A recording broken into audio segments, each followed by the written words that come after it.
So after months of speculation, we now know how Donald Trump's going to make Mexico pay for the wall. The GOP presidential frontrunner is suggesting he would stop remittance from the United States to Mexico. Is it legal? Is it feasible?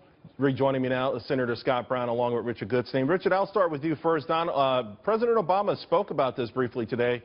Obviously, he wasn't enamored with the idea and also suggested that this would harm poor Mexicans. Do you think that's the message Americans want to hear?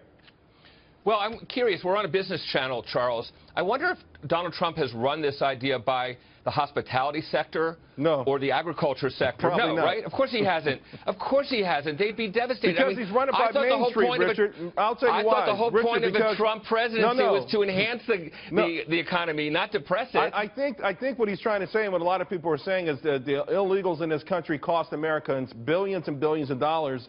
And that is an economic issue that's far more important than Wall Street. But having said that, should we be more concerned about poor Mexicans rather than poor Americans? Yeah, so look, he's talking about building a wall, which since 2009, there's been a net outflow of people from Mexico to the U.S. as opposed to people from Mexico into the U.S. You would never know that, frankly, if you watched all the cable channels, not just this one. That's kind of a very well-kept secret, but it's indisputable, right? Right. And secondly, he's talking about trying to keep money. So you're actually, though, proving a point that you can't actually get people to self-deport. Let me shift over to They didn't self-deport, but whatever. Yes, they did because they wanted to reunite with their families. Right. Correct. Well, let me switch over to Senator Brown for a moment. Now, here's some of the issues I have with it, Senator Brown.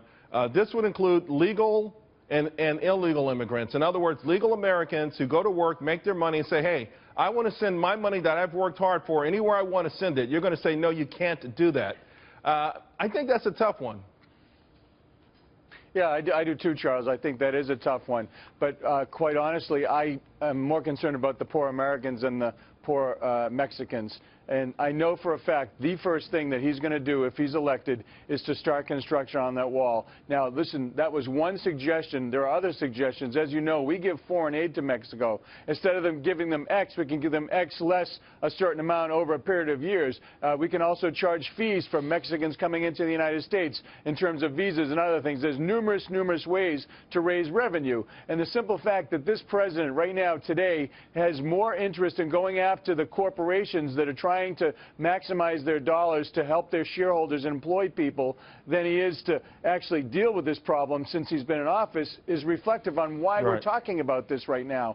People are irate as to the benefits and access to all the free things that they're getting, and they're not U.S. citizens, and something has to be done. Richard, we've got 30 seconds, but I'll definitely give you the last word. You know, one of the things Donald Trump's talking about is a tariff on goods coming in from Mexico.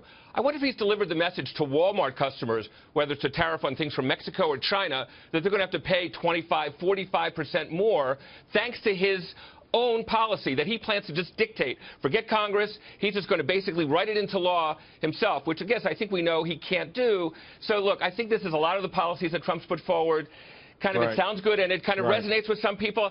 Very hard to implement. Well, MoneyGram and Western Union stocks weren't down today, so that might be a sign that people are still waiting to see.